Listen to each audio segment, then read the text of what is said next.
Okay, I think we can get started. Hi, everybody, and thank you for joining us today.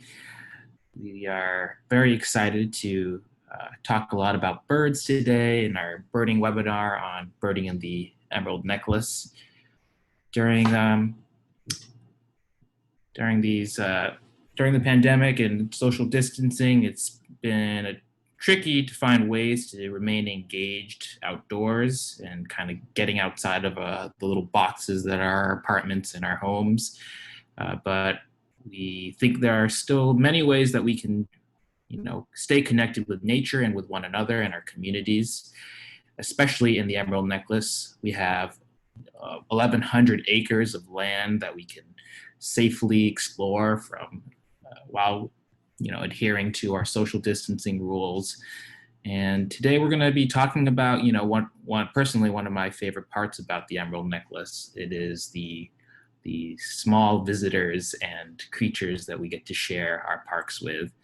And the reason why I find them so wonderful is I think that birds are such a great representation of the sheer biodiversity and the what they represent, the natural history and of our world.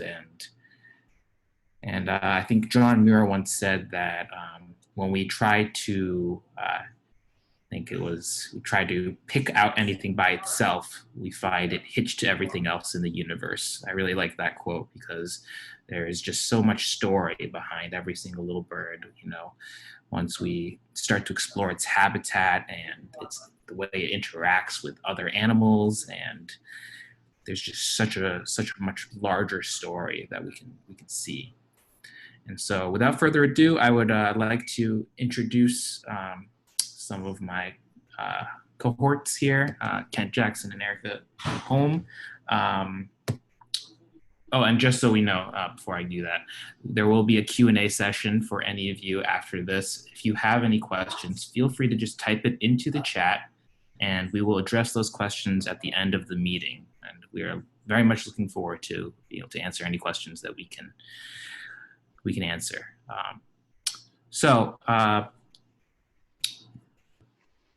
Kent, Erica, and I, we're by no means any professional birders or anything. We don't do it for a living. We just, love the outdoors. We love exploring nature, and I think, if anything, we hope that this goes to show that anybody can get into birding and anybody can get involved with our parks.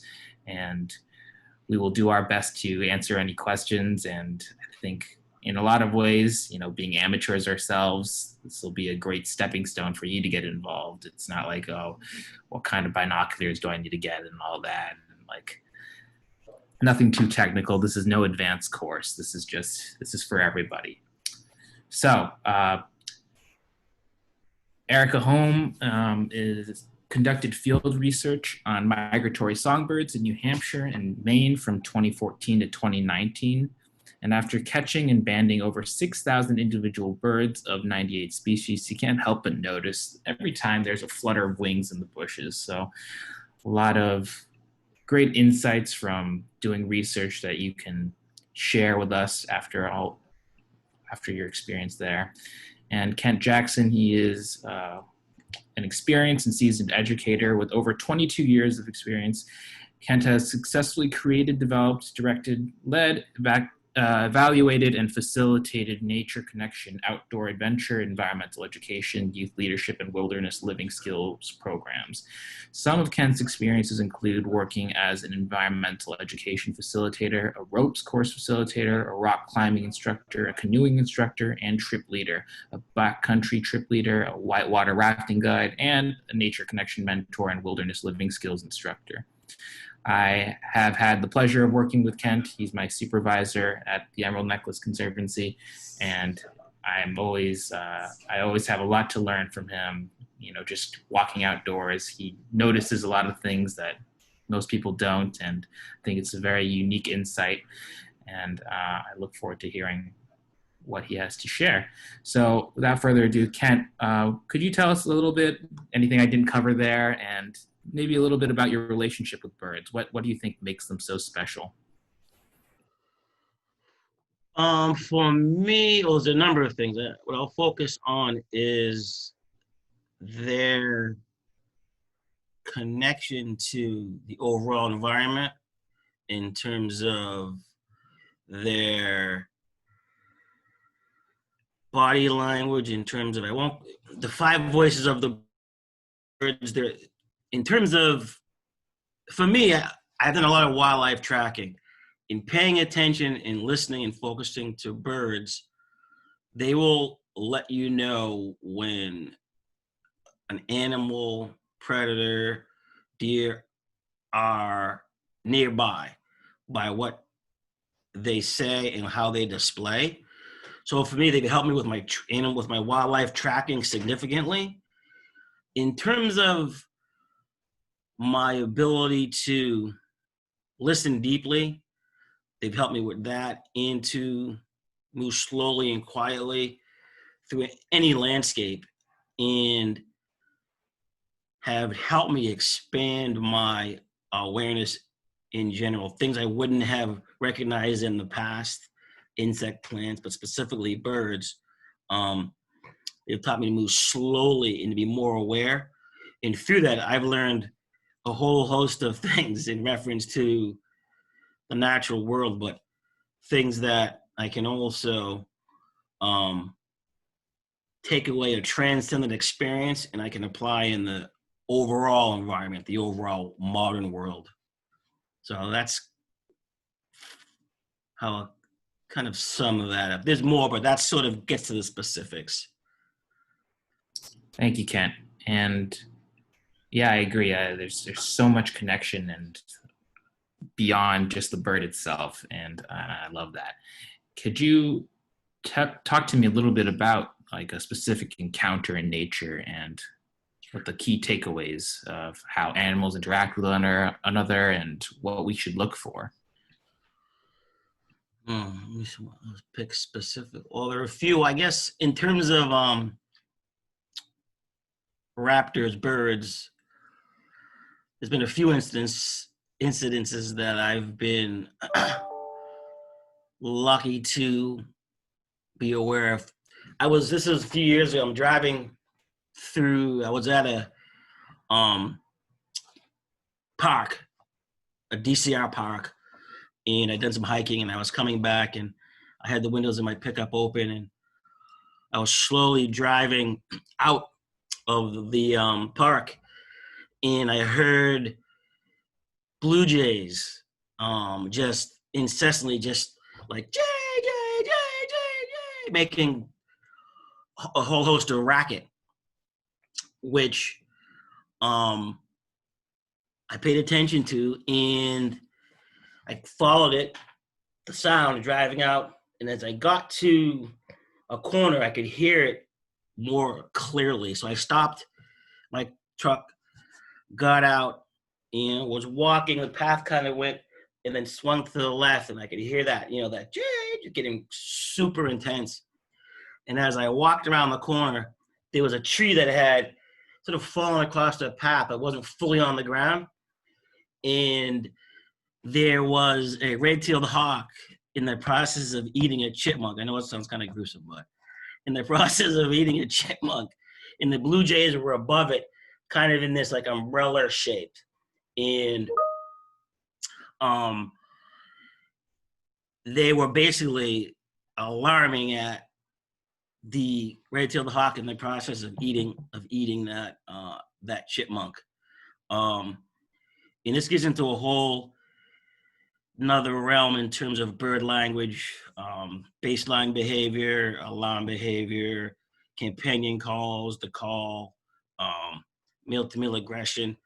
There's a baseline voices, quote unquote, and activities you get to recognize among birds. Primarily for me, it's the passerines, the perching and songbirds. And when you're able to discern what those baseline voices and behaviors are, anything outside of that, for the most part, could be an alarm. And there are different shapes of alarm, which I can go into later if people have questions later.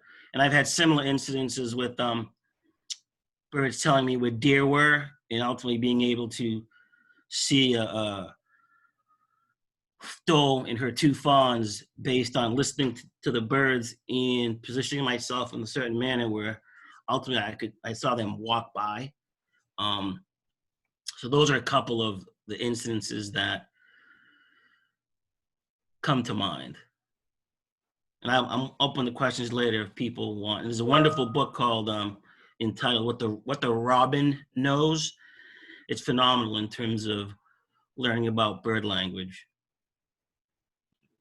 Excellent, thank you. And just from a positionality standpoint, what do you think we as just humans can learn from birds personally? What should we take away from bird language, and how can we use it? Yeah. Well, first of all, I think we need to understand that this isn't a new thing, and I'm not special. It's something that's been handed down through generations by various cultures, and I've been fortunate enough to work with people and be mentored by people who have taught me this. Um, Takeaway, I guess, is that our ancestors used it, and it was something that for them it was a matter of life. So, in order for them to, you know, avoid a lion, they ultimately learned what a specific bird would say when a lion was in the area. So it was a matter of life, right? Also let them know when a certain game animal was in the area, when a snake was nearby, a whole host of things. And bird language has been used, I can't, thousands of years. I don't know the specifics. In some cultures, like the Bushmen of the Kalahari, if you ask them if they know bird language, they would say no. But if you ask them, well, what does that bird say when a leopard is moving? Oh, I don't know because I'm not from there, but they specifically be like, oh, it makes this kind of noise and displays this way. So I guess the takeaway is in all of us, we can all learn this. It's not you don't have to be special. You don't have to be mentored by a elder or shaman, and that's none of that. If you take the time, in my opinion, you pick one bird to learn, you'll be able to pick this stuff up. It's a process. And the takeaway is that really through this, at least for me, I know I've learned so much about the natural world, but about myself in terms of my actions and my behavior. And one quick thing I'll mention is, I used to come out my house, open the door, and go to my car, and I never really noticed much about birds. And then I got into bird language, and I ultimately realized that when I come out the door, they fly off, like take off out of, and slowing down and studying more bird language, I realized that when I come out in the morning, what they were doing is they were feeding. But before I was unaware and sort of disrespecting them. And they would ultimately, so I change my behavior. I would slow down. I'd open the door slowly. I'd do the routines we can talk about later that I would follow. And ultimately, they didn't fly away. So in reflecting on that, what I realized that there were times that I was doing that in my life. When people were talking, I was coming in and not necessarily giving them the respect they needed. With my, family or friends or colleagues. So it helped me to recognize that I create a wave of energy, and it can either be this, I don't say repulsive, but this strong energy that drives things away, or an energy that is more relaxed and calm and is a more welcoming energy that doesn't necessarily apply to when I'm out with the birds or tracking deer, but when interacting with my daughters or my wife or my colleagues. Sorry for the long-winded answer. No, that's great. Thank you very much. Yeah, definitely teaches you a lot more about how to move at a different pace in life and be a lot more aware of the effect you have on your surroundings. That's definitely something that we should all be thinking about as we explore. So, Erica, you kind of are on a little bit of a different side of this approach. You did a lot of research in doing bird banding and the effects of, I think it was power lines on bird habitat. And I'm actually, if you want to take a look, I'm posting a couple of articles in the group chat that you could take a look later at your own time. And but yeah, Erica, could you tell us a little bit more about your research and kind of what you learned from that and how that informed your knowledge of birds and how we can observe them? Sure. So just to give everybody a little bit more information, I was working with the University of New Hampshire on a bird banding project. And if you don't know what bird banding is, it's a process where you actually physically catch birds out in their natural habitat and you put a band on their leg. It's numbered individually. There's different sizes for every bird. I'm not encouraging anyone to go trying to do this. It's very heavily permitted. And it is illegal to kind of mess with or harm birds or interact with them physically unless you're doing this type of thing. So it was a really unique experience in which I got to handle a lot of birds up close and personal, really get to know them kind of almost on an individual personality level as well. And I learned so many things from it. It's something I did for 5 years. I worked on different types of projects within that. And yeah, Stephen touched on this and you can check out the links, but we were working in New Hampshire and Maine. We were working at a bunch of different areas, including power line rights of way. So when Eversource or National Grid has to run lines through the world, they have to often clear parts of forests or use areas with low growing plants. So I was focused in specifically shrublands. My background here, this is a rhododendron background that would count as a shrub. So this isn't necessarily a shrubland that you're seeing here, but that's the type of plants that I would be finding my birds in. So not all of the 98 species I got to work with you'll find in the necklace, but a good portion of them you actually can find if you take a look at these habitats that kind of you might not think there are birds in. Does that answer the first part of your question, Stephen? Absolutely, yes, thank you. And yeah, so what exactly, okay, so say I'm an amateur birder, what exactly, where should I be looking if I'm just looking for in the Emerald Necklace specifically, and what can I look for? I would say you can look anywhere. This birding stuff, you would often think that, kind of what I said at the end there, sometimes if an area is heavily disturbed by humans, you might think, oh, this isn't a good place to bird. I'm not going to see what I want to see. If you have specific birds in mind, then you'll need to take into consideration the types of habitats that they might live in. But really any area that's around you, even right outside your bedroom window, you'll be able to participate in birding, slow down, as Kent said, and kind of get to know what's around you. But if you do have specific birds in mind, if you're interested in herons or birds of prey, bigger birds, less of the migratory stuff, you might want to seek out either edge habitats, so where a forest transitions into a grassland, or where the grassland runs into kind of a marshy bank of the river. In the Emerald Necklace, we are fortunate to have a lot of that type of habitat. The other day I saw robins along the bank of the river at the southwest corner of the Arboretum. What they're doing there is they're pecking at the ground. They're pulling out insects and worms. For robins specifically, they're after the worms. So you can see a lot. You might want to focus on, if you want to see a specific bird, what does that bird eat? So if you want to see American goldfinches, you would either have to have a bird feeder or you'd need to go to an area that has a lot of seeds. They're seed eaters. Also areas with lots of insects. So if you know a place where you've been bitten by a lot of mosquitoes, you probably will find aerial insectivores there.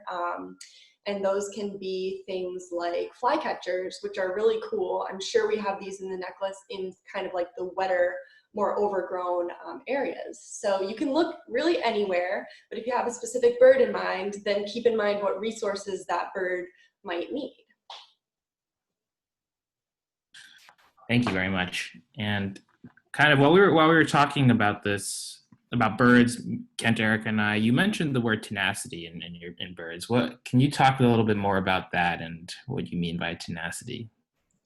Yeah, so that was my favorite thing about birds is really their tenacity. And while I was thinking more about this, I have a second component to my favorite part about birds, and that's their mystery. So what I mean by tenacity is you see these birds and you think, oh, this bird lives here. And that's true for part of the year for most of the birds. But for some of them, it's really not true. Most of these birds fly thousands of miles.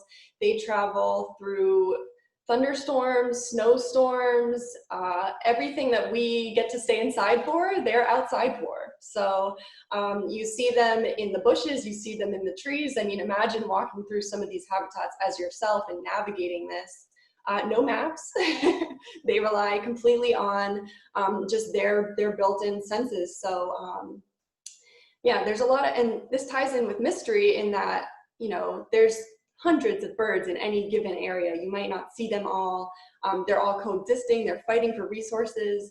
And we've studied birds for years and years. I mean, John James Audubon did his paintings, they all started from there. And it really has expanded, and there's been so much research done, but you still really never know what you're gonna see out there. So that's where the mystery comes in. You know, it's like these fierce little creatures where you kind of can't predict them in all cases, and there's always something to learn from them, no matter how much we study them or even how much we integrate ourselves, there's still always going to be something to learn. Absolutely. They are such a unique and small but large part of our world. And thank you for sharing that. So I would like to take the next few minutes to kind of open up the conversation to both you and Kent. And if you could talk to us a little bit about just if you were to treat us like 7-year-olds or something, and how do we start bird watching? What are some of the tips and tricks that you wish you knew when you first started? Yes, thank you.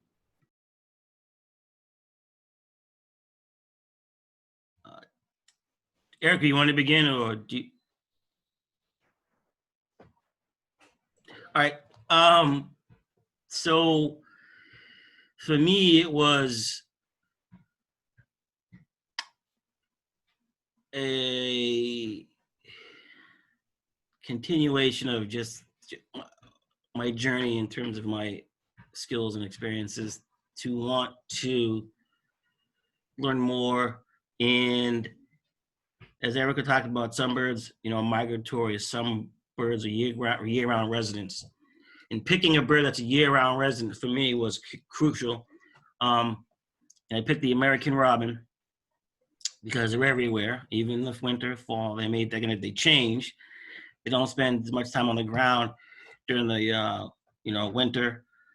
Fall as well. Later fall, they spend more time in the trees, and then they come down more in the spring and summer. And I started with the American robin because they were everywhere. And for me, it was a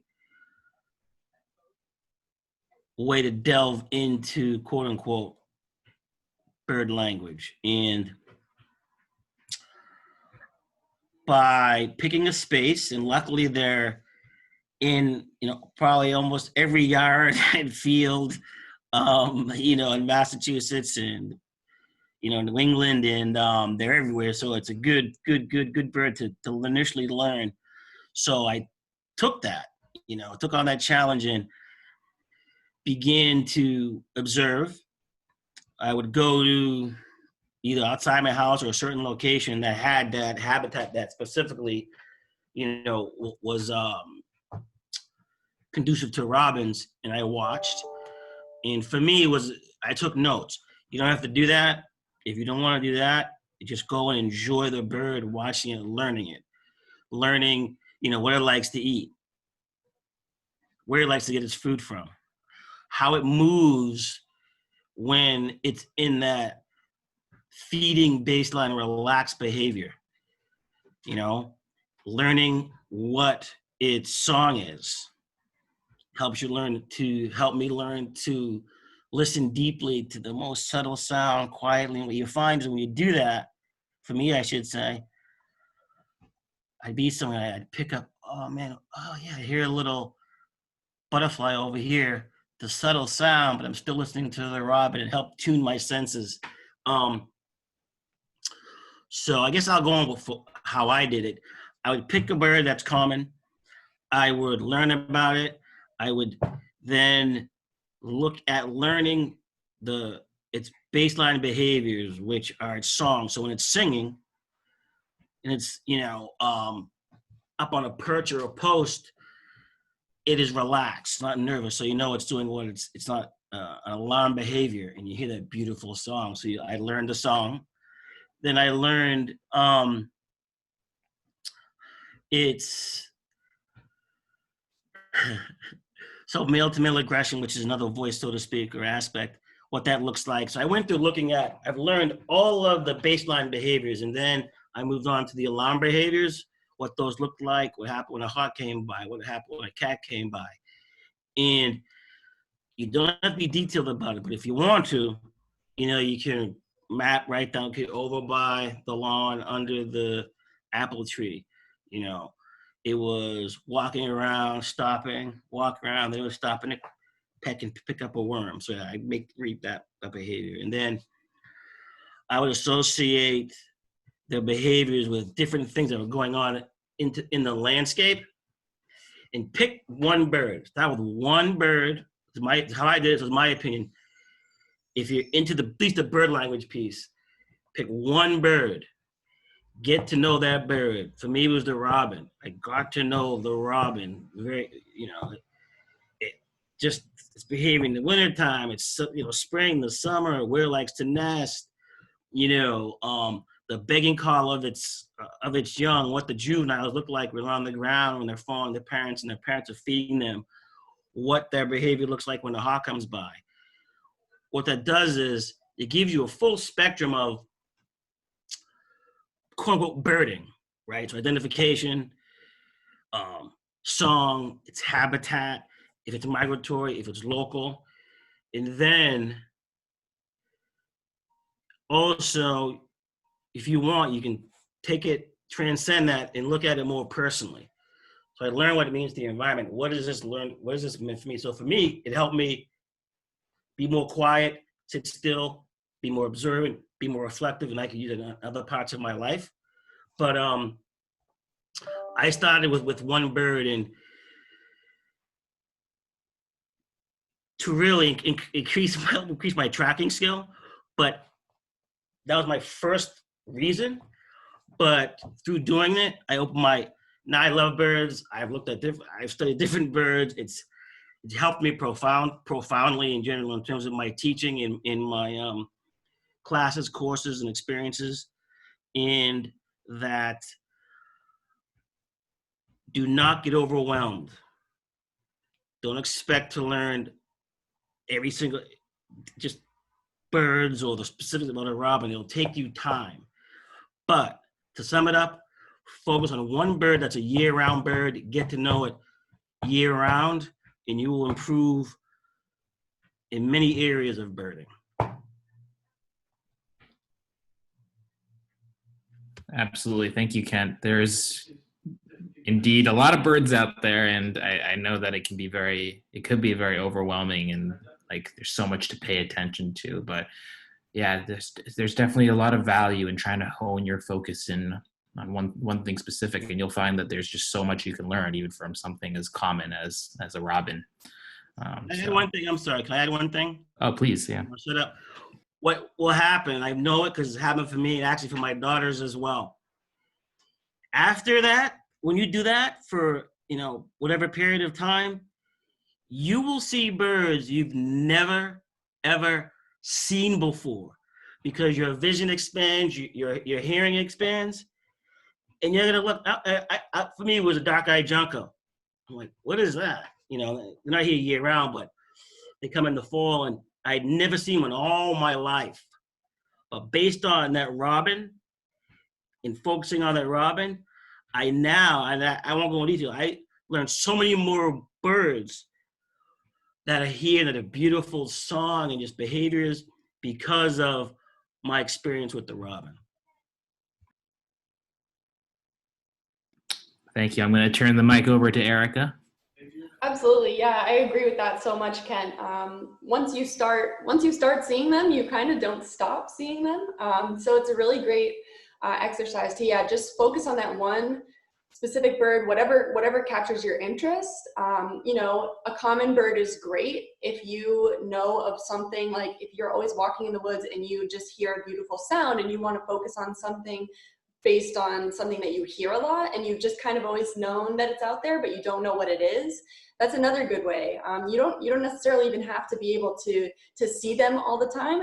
One of the things that I thought about was when Ken was talking was that when I first started birding, it was actually as a part of research. So I had to learn a lot of birds at once, and it was very overwhelming. So I do agree you should kind of tone it down and pick one thing you're interested in at first.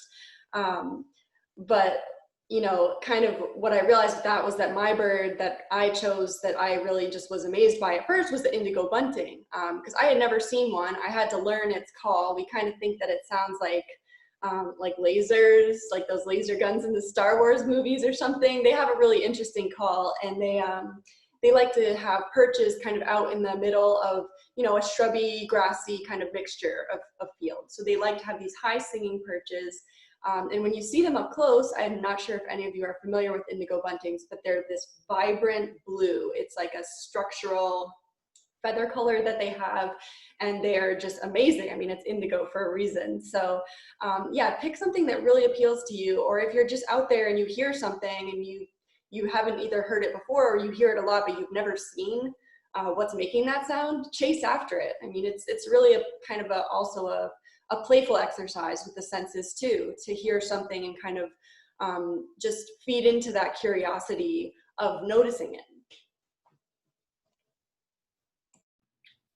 Definitely try to, and then in the act of noticing, I think you're going to find, you know, there's a lot of you, including myself, probably are feeling very stressed right now with the way life is going, but you know, it is a great opportunity for you to just find some peace and quiet and to really just focus on just one singular and beautiful thing that we have in the world. So thank you, Kent and Erica. We're now actually going to take the last few minutes to talk a little bit about or answer any of your questions. So our first question, and our only question right now, so people, please ask questions, is from Jeremy. He says that I know that phase 2 of the Army Corps Muddy River project is going to progress over the next 2 to 3 years and includes removing a lot of the invasive reeds along the shoreline, including near the BFD control center. Do you know what the plan is to reduce the harm to birds during this time? I know a couple of herons like that area. So I have actually heard from our president on this one just now. She reports that the Army Corps of Engineers and the contractors who are doing the on-the-ground work are required to submit plans to show the timing of all their work. Timing is important for nesting and also feeding behaviors of young for a lot of these birds. They have to report that to the federal and state agencies to show their compliance with all of the protections that actually are still in place for birds. Birds are quite heavily protected, so there will be mitigation plans in there. They will avoid the breeding and nesting periods, and there may be a biologist on site at certain points if as needed, just to mitigate those things. We think it's great that people are on the lookout for this. That's awesome that you're noticing the herons, appreciating that area. And we want to continue to make sure that these types of things get talked about. So thank you so much for mentioning that. And then on the kind of ecological side of things, my general answer would be that the invasive reeds in these areas around the Muddy River are Phragmites, and they are an invasive species, as you mentioned. They wouldn't have been representative of the Muddy River's natural habitat. There actually was Phragmites in small amounts along the Muddy River back when it was tidal, so before the dams were put in. There was actually salt in the water, and that actually kept the Phragmites at a manageable level. But now that it's a freshwater river, Phragmites can take advantage of that and just sprout up into a monoculture. So the better option for these riverbanks anyway would be to restore natural mixtures of plants, which also equals more diverse food and habitat sources for native birds. So it's a tricky situation, but we'll be monitoring the legal side of things. And also on the habitat side, we would want there to be a mixture of native plants there in the future. Thanks very much, Erica. So this next question, I think, from Kimberly Hobart is, how can I observe a bird nest without disrupting or scaring the mom and babies? Very, very good question. Thank you. And I'm going to turn this one over to Kent, who's our resident nimble person. He's an expert at being non-disruptive. So Kent. It's the expert. So yeah, it depends on what type of bird, I think, in terms of its where it is, high in the canopy, low in the canopy. But in general, you need to do not overcrowd the space. So if it's a shrub and they're in the shrub, take some time, spend distance from the actual shrub and the nest. And I would determine my approach in terms of how close, and if I could, for instance, if you have to walk down a path and there's a shrub right here and you're walking by, and that it'll disturb the babies as well as the mom, find a different approach, look from a distance, and you don't really need binoculars, you don't need an expensive pair of binoculars, but the further away you are, the less of an impact you'll be. But also when, for instance, when you're approaching, so if you're approaching the shrub just right in front of you, don't walk directly towards it, right? So the shrub's in front of you, come at it from an angle. If I'm not going to articulate or show you, but if this is the shrub, don't come right at it. Come at it from an angle, give it a distance, and when you do, walk up and then turn your shoulder sideways like this to the nest or to the shrub, because that way you're actually breaking tension. Like if you're walking down the street and someone walks towards you like this, it's more of a aggressive posture. So more sideways, and then kind of relax. What I'll do is kind of corny, but I'll pretend to maybe like nibbling something at a good distance, and I'll watch out the corner of my eye. And I'll watch her body language, its body language. And if it's rigid and looking at me like this, I know that she's upset or he's upset, depending on who's watching the nest on the species. So I'll slowly try and break that tension. I'll look away and slowly at the corner of our eye, you can see it will roll, kind of relax its posture and go back to feeding. Then, that you can focus more of your attention on it and then look at it with your binoculars or your naked eye, depending upon how open, visible it is in terms of the nesting site. That'd be my suggestion. Erica, do you have any suggestions you want to offer? I think that sounds great. My experience with kind of approaching nests, I wasn't doing that part of the research. There are some researchers who do go and put like nest cams up or these things called eye buttons, which actually measure the temperature of the nest. So you can see when a mother bird is coming back and how often. But for a beginner or someone who's just looking to observe a nest, yeah, it really is just about kind of like being really quiet. I have a friend who has a Christmas wreath on her door. It's her front door, so it's not really something that she can avoid. She tries to take it down every year, but every year house sparrows build a nest in her Christmas wreath. So it's always Christmas at her house. And what she does is she will just be really slow about opening the door, like just only use it when she absolutely has to. And that type of bird is actually very resilient. So I just add that it depends on the species a lot, like you said, Kent. Like their behaviors are different. Some are more sensitive than others. A house sparrow is used to people. I wouldn't say go up to the nest, like really try to get close to it. But when you see a bird coming back and forth from the same spot, you are observing their nest just from a little bit of a different perspective. Excellent. Thank you very much for both of you. I'm kind of going to try to combine these next two questions, I think, from Rob Meyer. What resources do you recommend for learning bird calls? And from Judy Mortner, for a complete beginner, do you recommend buying a pair of binoculars? If yes, what's a good pair? Beginning pair, good website for a beginner to start learning identifications, or some good program to get started. So I have actually posted a few links that I found really useful, and they're links to various apps. So the first one is eBird, which is by Cornell, I believe, and they have an awesome library of research going on there. And one of their apps is called Merlin, and that is a great identification tool. It'll say like, oh, what size was it? Where did you see it? What colors were there? Where did you observe it? Like, was it in a bush or in a tree or on the ground? And it'll use this information to kind of narrow that down. Additionally, iNaturalist is kind of more of a general tool for just all things outdoors, and it's basically a Pokedex, but real life. And you can kind of take a picture of something, and it'll be shared with like all of these amateur naturalists that are on the app, and they can collaborate and help you identify. They'll come back to you, and they'll try to answer what you got going on there. And iNaturalist also developed an app called Seek, which allows you to just take that picture, and it kind of searches the web for similar images. It's not 100% accurate, but it's pretty useful, and it'll help you identify a lot of things. Other than that, I'm going to just kind of turn this over to Erica and Kent. Erica, do you have anything to add to that? I sure do. So those are some great resources, Stephen. Those are absolutely awesome for getting started. Specifically with birds, I do have a lot of that reference material. Having done research on them, you have to refer to this stuff all the time. So I would definitely recommend Cornell's website. If you Google any bird's name and Cornell, you can get a very detailed page on their natural history. That is my go-to source for anything I need to know about birds.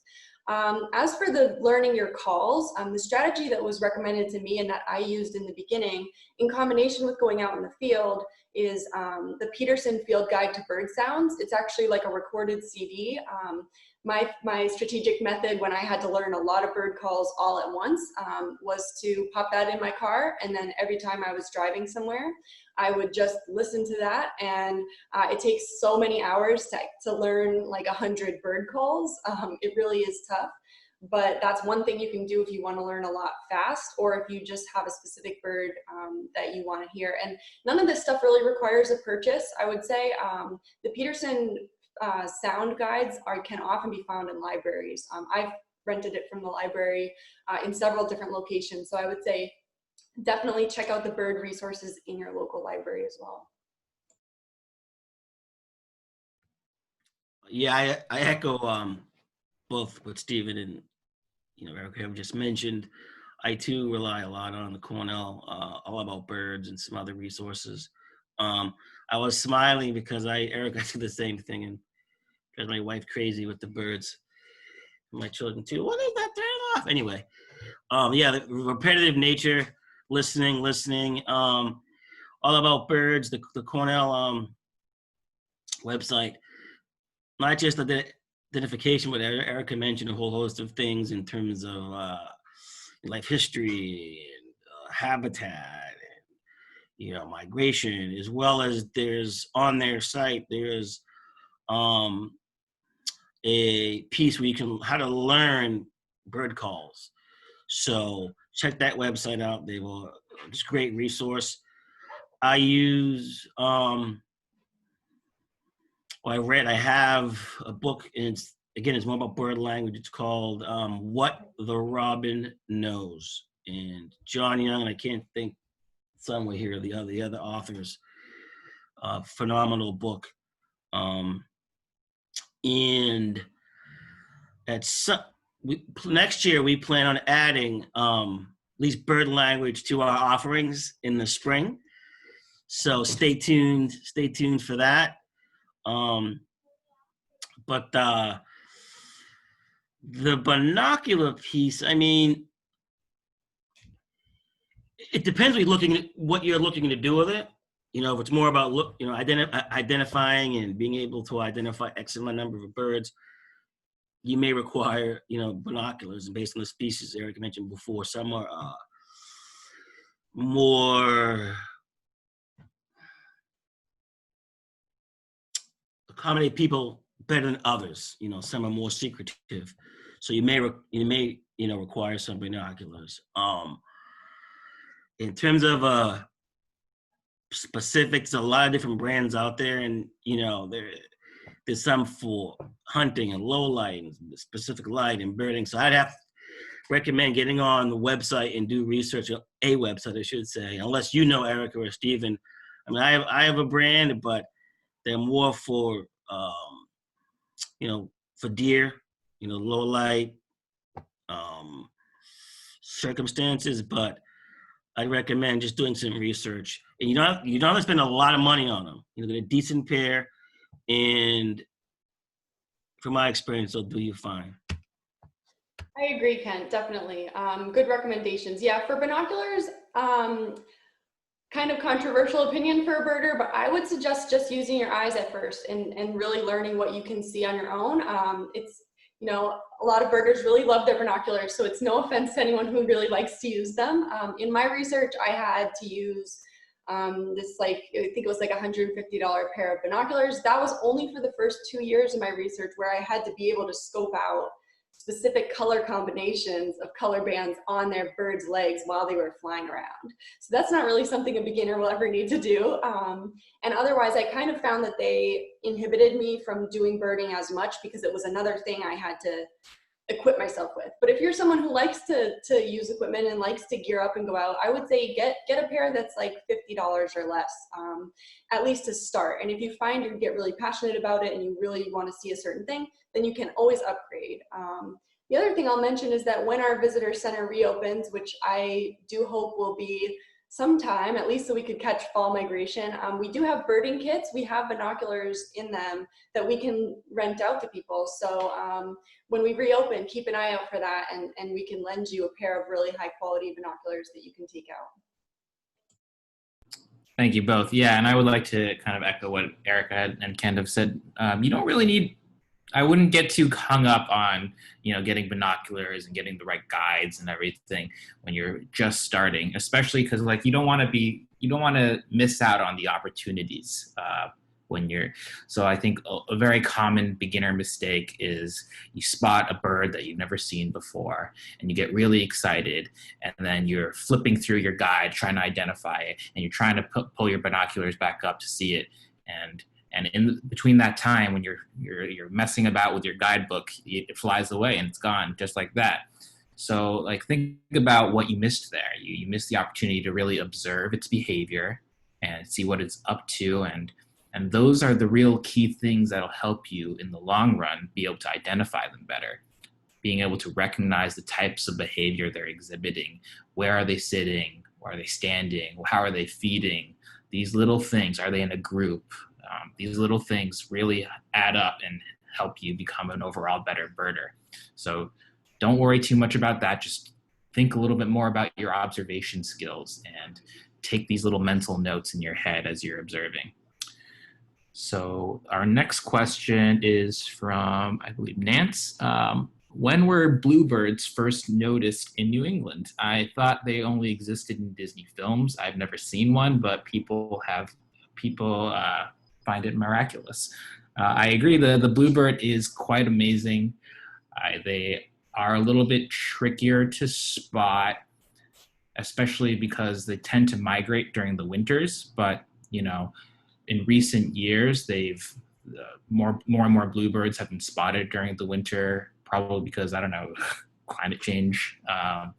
But besides that, I think if you want to really spot an eastern bluebird, one thing that might help is they tend to feed on soft fruits, and so if you want, you'll most likely find them in bird boxes and bird houses. A reason. So in the history of eastern bluebirds, I can't really say exactly when they were first spotted, but during the mid-20th century, a lot of eastern bluebirds kind of dwindled quite a bit because of competition with house sparrows. But thanks to the efforts of amateur birders such as yourselves, A lot of people have put out more bird boxes to help them survive, and they've definitely seen an increase in population recently.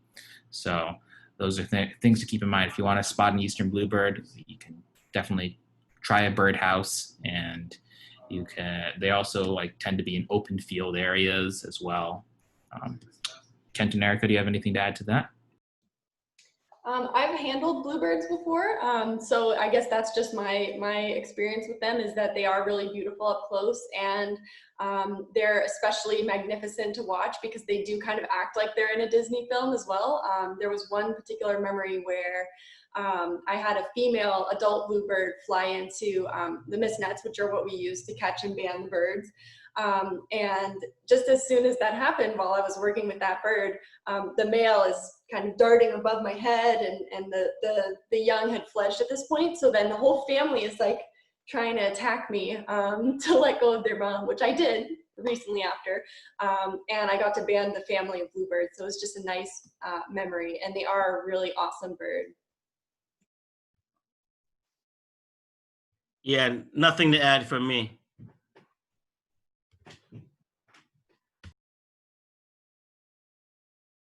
Sorry, you're on mute, Steve. I am. All right. Thank you both. That is it for questions. I'm going to just, wait here, do my teacher thing and wait for 20 seconds and see if anyone else has any questions before we wrap up.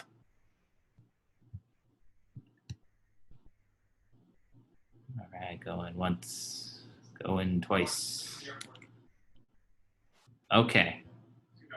Thank you all very much. So before we go, I would just like to take this time to promote our online resources.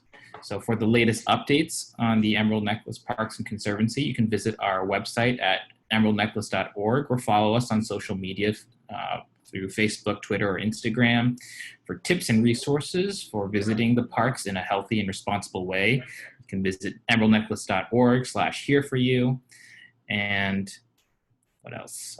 For self-guided tours of the park or to explore Emerald Necklace from home, visit our mobile tour guide using your mobile device at emeraldnecklace.tours. And I'm actually going to just post the links for all of these on the chat right now. And Kent and Erica, do you have anything to share about our online presence? Sure. So I have been working on updating a bird guide that's specifically for very common birds of the Emerald Necklace. I could share my screen and show you guys that right now. What do you think about that, Steve? Yep, sounds good to me. Okay, so I'll share my screen and we'll get a little bit of pictures going on here. So we'll have old friends like the blue jay, the robin, Kent's favorite here. You can also see red-breasted nuthatch, downy woodpecker, and we're just providing this as an overview of what you might see. Everything from raptors to wetland birds to migratory songbirds, year-round residents, catbirds. Sometimes if you hear a cat on your walk, it's not actually a cat. Mockingbird. Sometimes when you hear an ambulance, it might not be an ambulance. Cardinals, which I'm sure a lot of you have seen and loved. And so we'll be posting this probably next week, and you guys can access that and get out in the parks and do some birding.